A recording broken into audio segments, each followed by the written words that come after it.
largo de la historia, han surgido grandes corporaciones que, sin duda, han cambiado el rumbo de nuestro mundo. Ya sea para bien o para mal, han dejado una huella imborrable en la economía mundial y en nuestra sociedad. Sin embargo, no todo ha sido color de rosa en el mundo empresarial, y debido a grandes actos de negligencia, pésimas decisiones, falta de visión a futuro, o grandes escándalos que han salido a la luz pública, muchas de estas compañías no sobrevivieron y hoy día no son más que un triste recuerdo en muchas ocasiones y que sirven de ejemplo para no cometer los errores del pasado. En este top vamos a echar un vistazo a algunas historias de grandes compañías que hoy ya no están entre nosotros. A continuación, te presento 7 grandes empresas que se fueron a la bancarrota.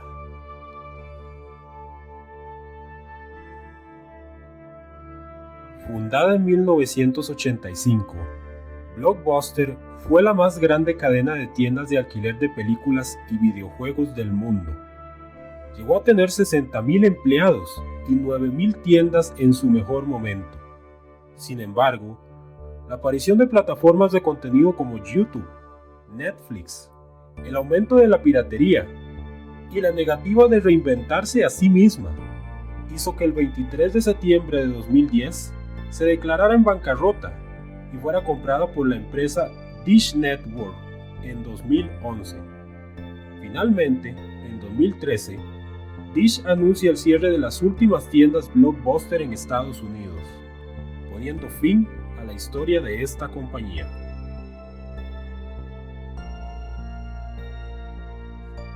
Una de las empresas más importantes del siglo XX, fundada en 1882, y que llegó a controlar hasta el 90% del mercado de las películas fotográficas, y el 85% de las cámaras vendidas eran suyas, poco a poco fue cayendo debido a la competencia y a una de las peores decisiones corporativas de la historia. Kodak, pionera en varios aspectos y dueña de muchas patentes comerciales, tuvo en sus manos la oportunidad de comerciar la primera cámara digital, cuando en 1975 el ingeniero Steve Sasson creó un prototipo que permitía proyectar las imágenes en una pantalla de televisión. Sin embargo, no les pareció viable y desecharon la idea. Con el tiempo, empresas como Sony, Fuji o Canon empezaron a vender cámaras digitales dejando a las obsoletas Kodak atrás. Finalmente, en 2012 se declara en quiebra. A pesar de todo, cabe destacar que Kodak no ha desaparecido, debido a que actualmente está en un proceso de renovación y reestructuración.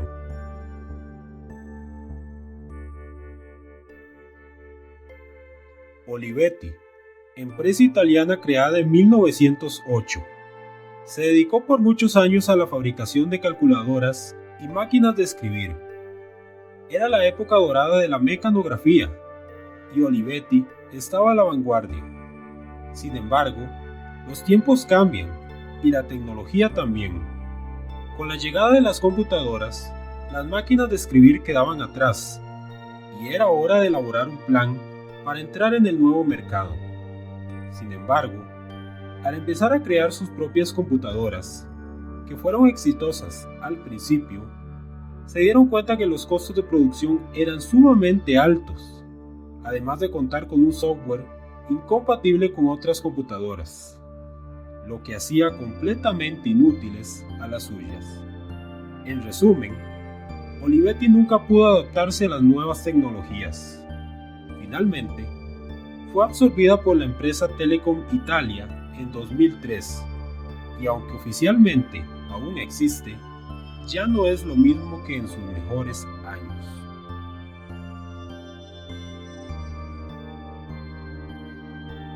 El caso de la siguiente compañía viene siendo un símbolo de la crisis económica de 2008, que afectó a Estados Unidos y muchos otros países alrededor del mundo. Lehman Brothers, uno de los más grandes bancos de inversión, fundado en 1850, y que tuvo cerca de $700 mil millones en activos, de un momento a otro se vino abajo.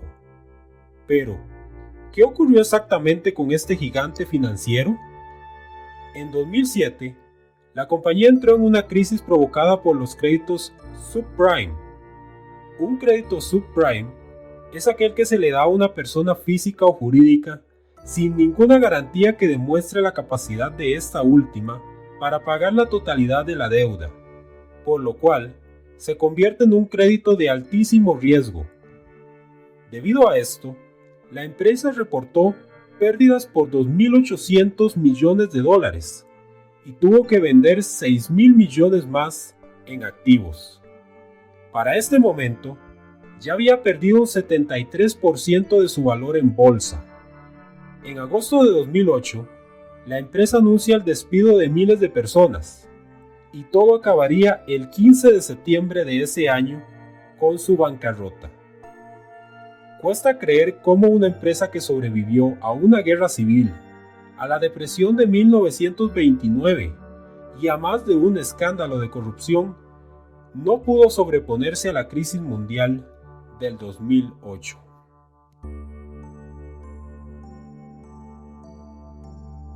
El siguiente es un ejemplo de cómo una serie de pésimas decisiones, e incluso hasta un poco de mala suerte, lleva al abismo a una gran empresa. Atari, que por años fue un ícono de la cultura popular en el campo de los videojuegos, vio en poco tiempo cómo su imperio se caía a pedazos por una serie de desafortunados sucesos. El primero de ellos ocurrió en 1982, cuando en el auge de la exitosa película de Steven Spielberg, E.T. el extraterrestre, quisieron aprovechar la oportunidad de crear un videojuego alusivo al film, que se suponía iba a ser un gran éxito. Sin embargo, se cometió el error de invertir millones y millones de dólares por concepto de licencias, costos de producción, entre otros, para la fabricación de los cartuchos. Además, se contrató a un programador que debía completar el juego en tan solo un mes, algo realmente alucinante. Resultado, fracaso rotundo en ventas. El segundo suceso desafortunado fue durante la segunda mitad de la década de los 80, cuando Atari alegaba poseer los derechos del videojuego Tetris, adquiridos a Robert Stein, que a su vez los adquirió de Alexei Pajitnov, el hombre detrás del famoso juego. Lamentablemente para Atari, hubo algo que no tomaron en cuenta. Nintendo, a punto de lanzar el Game Boy, que incluiría su propia versión de Tetris, había negociado con los verdaderos dueños del juego, el gobierno de la entonces Unión Soviética. Recordemos que en este país no existía la propiedad privada y todo era controlado por el Estado. Esto desencadenó una larga disputa legal que finalmente ganó la compañía japonesa. Resultado, Atari en conjunto con Tengen, la casa desarrolladora de juegos para sus consolas, tuvieron que retirar y destruir todas las copias de su versión de Tetris. Años después, el lanzamiento de su consola Atari Jaguar auguraba un gran éxito. Sin embargo, fue quizá el último de sus fracasos que terminaron sellando el destino de la compañía.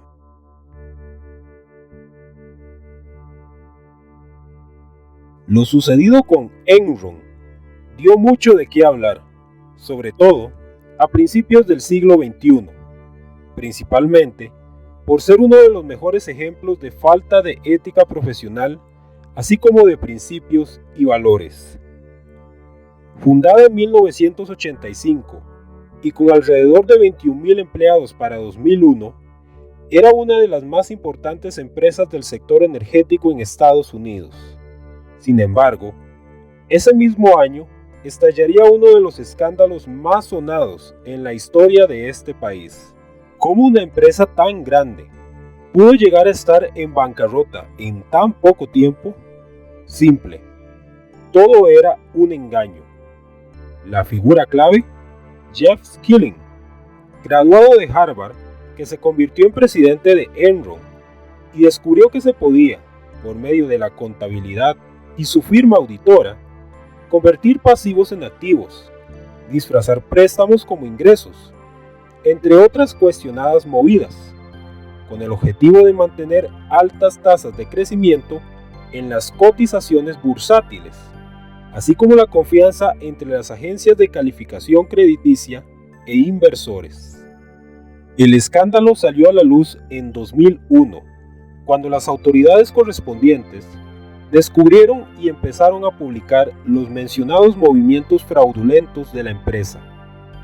4 meses antes de la quiebra, su presidente renunció alegando motivos familiares y vendió sus respectivas acciones, mismas que pasaron de valer casi $90 a solamente 0.67 para noviembre de ese año. Finalmente, el 2 de diciembre, se hace oficial la quiebra de Enron. Skilling va a prisión y es liberado en 2019. Sin duda, uno de los momentos más duros en la historia corporativa estadounidense. Antes de dar a conocer el puesto número 1, me dedicaré a hacer algunas menciones especiales en este tipo de videos, sección que conoceremos como bonus.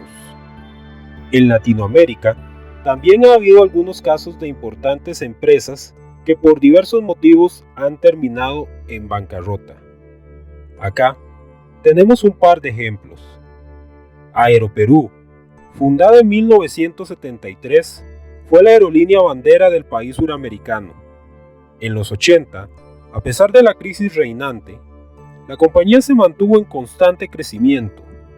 Sin embargo, en los 90, la aerolínea fue vendida a Aeroméxico como parte de un plan de privatización del gobierno de turno.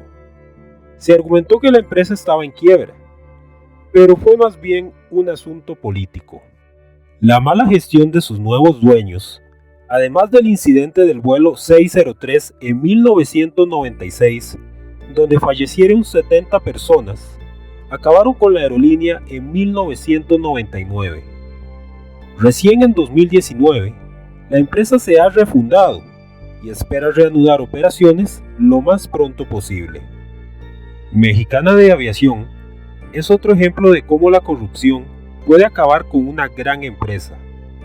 En 2005 fue vendida a Grupo Posadas y según los sindicatos de pilotos, sobrecargos y personal de tierra, a partir de este momento las cosas se complicaron. Aumento de deudas, reducción de salarios y hasta la alarma mundial por la epidemia de influenza en 2009 afectaron a la compañía. Se tuvo que recortar personal y entrar en concurso mercantil. Sin embargo, esto no fue suficiente y en 2014, Mexicana desapareció definitivamente.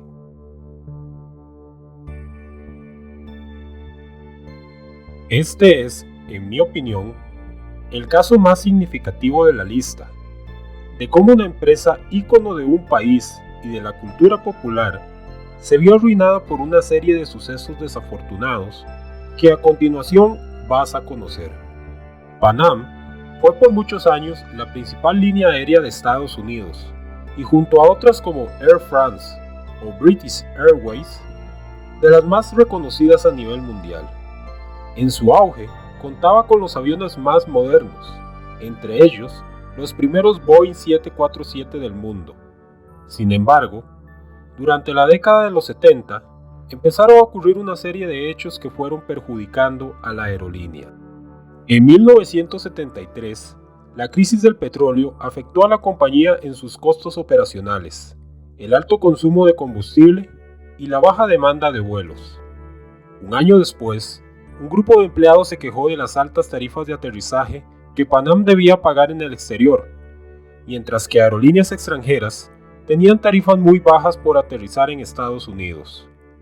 Luego, en 1977, ocurre la tragedia de Tenerife, considerado el peor accidente de la historia de la aviación y que involucró a un 747 de Pan Am. Ya para los años 80, debido al icono que representaba la aerolínea, esto la hizo objetivo de terrorismo, razón por la cual, en 1988, un grupo terrorista libio llevó a cabo el atentado del vuelo 103, al estallar una bomba y matar a 270 personas en la región de Lockerbie, Escocia. Un golpe devastador para Pan Am, principalmente por la pérdida de vidas humanas, de la aeronave y por el pánico generado que terminó precipitando la caída de la empresa en 1991. Posteriormente, hubo 2 intentos por resucitar la compañía, pero ninguno tuvo éxito. Si te gustó el video, no olvides dar like y suscribirte a mi canal, así como seguirme a través de Facebook y próximamente en Twitter. Hagamos crecer este proyecto. Sería de gran ayuda para este servidor. Transmitiendo desde algún rincón de la internet y para todo el mundo, les ha hablado el Krusny, quien les dice gracias y hasta pronto.